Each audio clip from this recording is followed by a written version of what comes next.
ಏನು ನಿಮ್ಮ ಚಾನಲನ್ನು ನಡೆಸ್ತಾ ಇದ್ದಾರಲ್ಲ ಕುಡ್ಲ ರಾಂಪೇಜ್ ಅಜಯ್ ಅಂಚನ್, ಏನು ರಾತ್ರಿ ಹೊತ್ತು ಹಸಿದಾಗ ನಮ್ಮ ಹೋಟೆಲ್ ಬಂದು ಊಟ ಮಾಡಿ ಹೋಗಿಲ್ವಾ?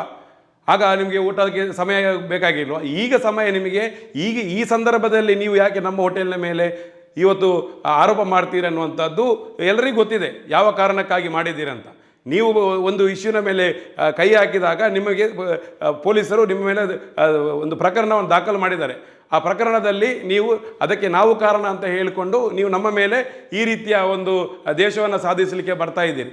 ಇದು ನಡೆಯುವುದಿಲ್ಲ.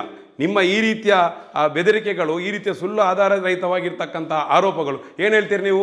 ಪೊಲೀಸರಿಗೆ ಹಪ್ತ ಕೊಡ್ತೀರಂತ ಹೇಳಿದಿರಿ. ಯಾರು ಪೊಲೀಸರಿಗೆ ಹಪ್ತ ಕೊಟ್ಟಿರ್ತಕ್ಕಂಥದ್ದು? ಒಂದು ನಾವು 50 ರೂಪಾಯಿಗೆ ಊಟ ಮಾರಾಟ ಮಾಡುವವರು, 15-20 ರೂಪಾಯಿಗೆ ಚಪಾತಿ ರೊಟ್ಟಿ ಮಾರಾಟ ಮಾಡುವವರು ಪೊಲೀಸರಿಗೆ ಹಪ್ತ ಕೊಟ್ಟು ಎಷ್ಟು ರೂಪಾಯಿಗೆ ನಾವು ಮಾರಾಟ ಮಾಡಬೇಕಿತ್ತು? ನೀವು ಈ ರೀತಿಯ ಸುಳ್ಳು ಆರೋಪಗಳನ್ನ ಮಾಡಬೇಡಿ. ಯಾವ ಪೊಲೀಸ್ನವರಾಗಲಿ, ಯಾವ ಪೊಲೀಸ್ ಅಧಿಕಾರಿ ಆಗಲಿ, ಒಂದು ಸಾಮಾನ್ಯ ಹೆಡ್ ಕಾನ್ಸ್ಟೇಬಲ್ ಲೆವೆಲ್ ಅವರು ಕೂಡ ಯಾರು ಕೂಡ ನಮ್ಮಲ್ಲಿ ಧರ್ಮಕ್ಕೆ ತಿಂದು ಹೋಗೋರಿಲ್ಲ. ನಮ್ಮ ಮೇಲೆ ವ್ಯತಾರ ಆರೋಪ ಮಾಡ್ತಕ್ಕಂಥದ್ದನ್ನು ನೀವು ನಿಲ್ಲಿಸಬೇಕು. ಇದು ಸಾರ್ವಜನಿಕವಾಗಿ ಇವತ್ತು ನೋಡಿ, ನಾನು ಒಬ್ಬನೇ ಈ ನ್ಯೂ ಎಂಪೈರ್ ಫ್ಯಾಮಿಲಿ ರೆಸ್ಟೋರೆಂಟ್ಗೆ ನಾವು ಒಬ್ಬನೇ ಮಾಲೀಕ ಅಲ್ಲ. ನಾವು 3 ಜನ ಪಾಲ್ದಾರರಿದ್ದಾರೆ. ಅವರಿಗೂ ಕೂಡ ಒಂದು ಡಿಗ್ನಿಟಿ ಇದೆ. ಅವರು ಕೂಡ ಸಮಾಜದಲ್ಲಿ ಒಂದು ಸುಸಂಸ್ಕೃತವಾಗಿರ್ತಕ್ಕಂಥ ಇದರಿಂದ ಬಂದಿರತಕ್ಕಂಥವ್ರು. ದುರುದ್ದೇಶವನ್ನು ಇವತ್ತು ಇಟ್ಕೊಂಡು ಈ ರೀತಿಯ ಒಂದು ಆರೋಪವನ್ನು ಮಾಡ್ತಾ ಇದ್ದೀರಿ ಅಂತ ನಾವು ಹೇಳ್ತಾ ಇದ್ದೇವೆ. ನೀವು ಸಾರ್ವಜನಿಕವಾಗಿ ಕ್ಷಮೆಯನ್ನು ಕೇಳಬೇಕು. ನೀವು ಹೇಳ್ತೀರಲ್ಲ 3 ಗಂಟೆ ರಾತ್ರಿಗೆ ನಿಂತಾಗ ಕುಡಿದು ತೂರಾಡ್ತಾ ಬರ್ತಾ ಇದ್ರು ಅಂತ. ಕುಡಿಲಿಕ್ಕೆ ಎಲ್ಲಿ ಸಿಕ್ಕಿದೆ ಅಲ್ಲಿ ನೀವು ಹೋಗಿದ್ದೀರಾ?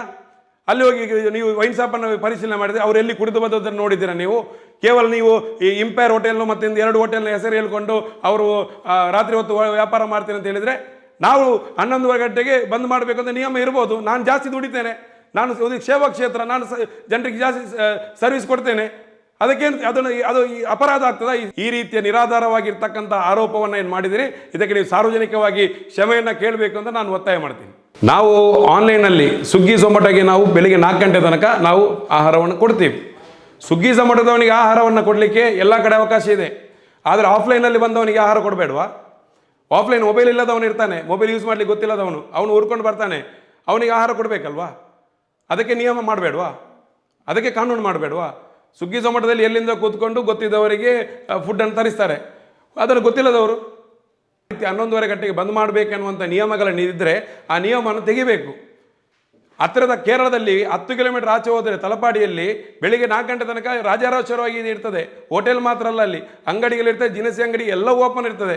ಇಲ್ಲಿ ಒಬ್ಬರಿಗೆ ಚಹಾ ಕುಡಿಬೇಕಾದ್ರೆ ನೀವು ಬಂದ್ ಮಾಡಿದೆ, ಕೇರಳಕ್ಕೆ ಹೋಗಿ ಚಹಾ ಕುಡಿಬೇಕಾ? ಕರ್ನಾಟಕದಲ್ಲಿ ನಮ್ಮ ಮಂಗಳೂರಲ್ಲಿ ಚಹಾ ಕುಡಿಲಿಕ್ಕೆ ಆಗೋದಿಲ್ವಾ? ನಗರವನ್ನು ಬೆಳಿಬೇಕು ಅಂತಾದರೆ, ನಗರ ಅಭಿವೃದ್ಧಿ ಆಗಬೇಕು ಅಂತಾದರೆ ಎಲ್ಲ ವ್ಯವಸ್ಥೆಗಳು ಇರಬೇಕು. ಪ್ರಾಮಾಣಿಕವಾಗಿ ನಾವು ಮಾಡ್ತಾ ಇದ್ದೇವೆ, ಅದಕ್ಕೆ ತೊಂದರೆಯನ್ನು ಕೊಡಬೇಡಿ ಅಂತ ನಾವು ಕೇಳ್ತೇವೆ.